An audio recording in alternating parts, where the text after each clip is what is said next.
Hello Gemini, Sun, Moon Rising, and Venus Signs. Kamusta kayo? Sana po'y nasa mabuti kayong kalagayan. Welcome back po sa Star Tarot. At kung bago kayo rito, welcome din po kayo. Please subscribe, like, share my videos, and leave me a comment kung nakaresonate po kayo. Thank you. So, first card ninyo, merong regeneration, source, alchemy. You know what? Parang ano to, parang energy ito ni magician, no, sa tarot, na you are going to create something, no? Meron din, something is brewing, kumbaga, na kayo ang gumagawa nito ngayon. Maaari kasi na ano na, magde-decision na kayo na it's about time na para gawin mo na yung mga bagay, no, na pinagplanuhan ninyo.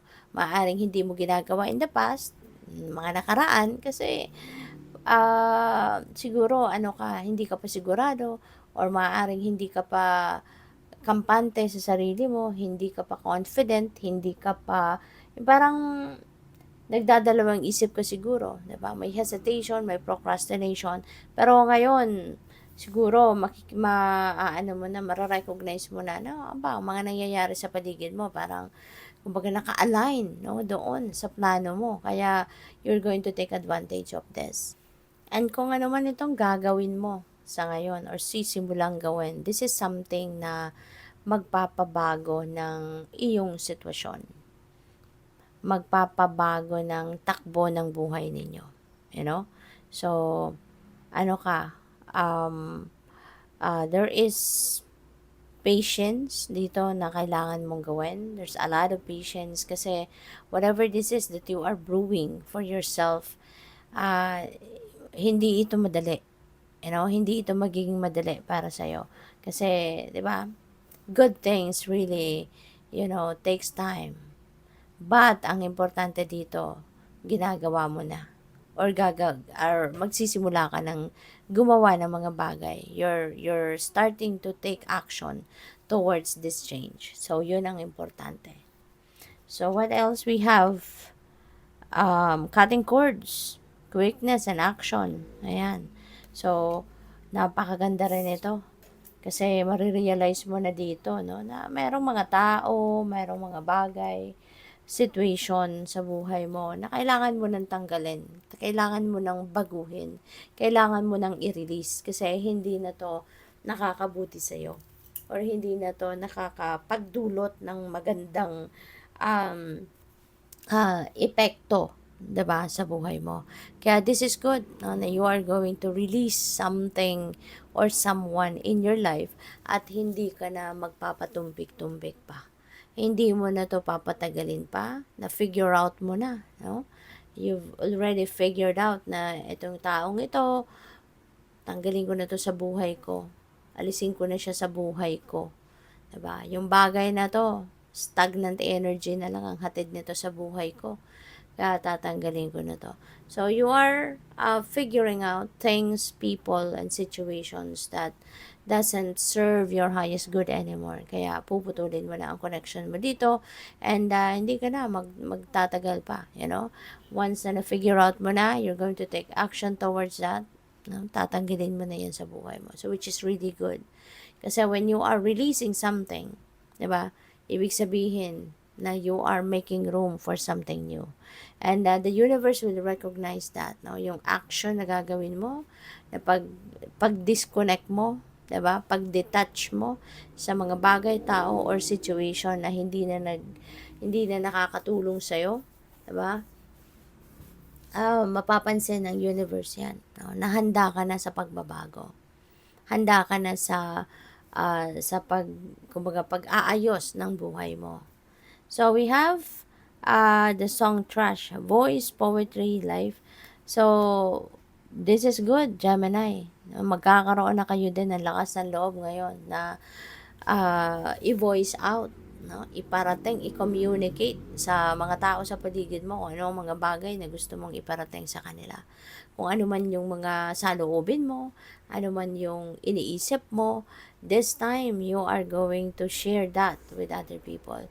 Hindi ka na rin magpapatumpik-tumpik pa, Diba? Kung ano yung gusto mong sabihin, kung ano yung gusto mong impormasyon na iparating sa mga taong ito, you're going to do that.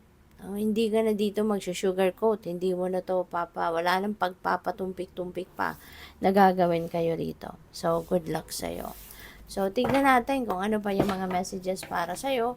And maraming salamat din for subscribing. And if you haven't subscribed yet, subscribe na kayo. And kung hindi pa po kayo nakakapag-join sa membership, you may click the join button sa baba ng video po kung gusto niyo mag-member. At sa mga hindi nag-skip ng ads, I appreciate your support po. Maraming salamat. So, we have triumph. Tagumpay ito. Gemini, magtatagumpay ka. Pwede, no? Na yung mga bagay na to, yung rebirth na yan, regeneration na yan, na gusto mong dalhin sa buhay mo, yung mga pagbabagong ito na gusto mong mangyari sa buhay mo, yan ay pwede mong pagtatagumpayan talaga. No?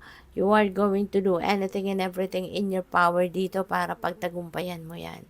So, this is really good kasi merong naghihintay, no, na magandang sitwasyon, magandang panibagong atmosphere, kumbaga, sa buhay mo. No? By the success, no? By the triumph na mangyayari rito sa mga gagawin mo. Possible din na yung triumph na to is related sa iyong trabaho, related sa inyong career, related sa inyong negosyo, depende sa inyong sitwasyon. Because you work so hard for them. Diba? You work so hard for it. Ayan, kung isa lang yan o dalawa. Diba? Pinagsikapan mo lahat ng pag-overtime mo, lahat ng mga sakripisyo mo, lahat ng mga oras, blood and sweat na inalay mo sa trabaho mo or sa kung ano man yan, 'di ba? Negosyo man yan or career mo, 'di ba? It's paying off kasi magtatagumpay ka. 'Di ba? So, good luck sa'yo. We have number 9, solitude. Ayan. So, siguro pagod na kayo. Napagod din kayo, Gemini, no? Napagod din kayo para dito sa lahat ng sakripisyo, lahat ng pagsisipag at pagtsatsaga. Napagod kayo, kailangan mo na bumawi naman sa katawan mo, bumawi kayo sa sarili mo.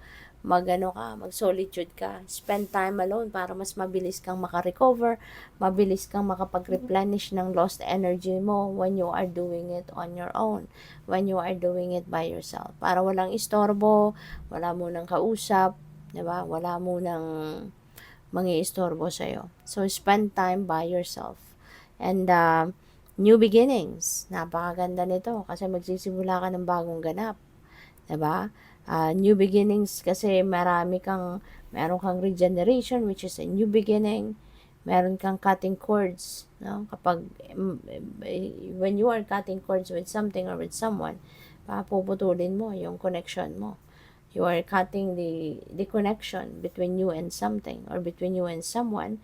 So for sure, that is going to kumbaga meron kang bagong chapter dito na sisimulan. 'Di ba? Meron kang puputulin na connection, meron kang tatapusin, may closure.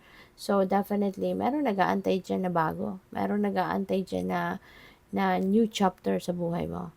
Kaya that is another new beginning. So marami ang pwede ditong magsisimula. Marami dito yung pwedeng mag-i-start ka ng panibagong buhay, panibagong chapter. Kaya good for you. Okay? Good luck sa'yo. Thank you for watching Love and Light. Namaste.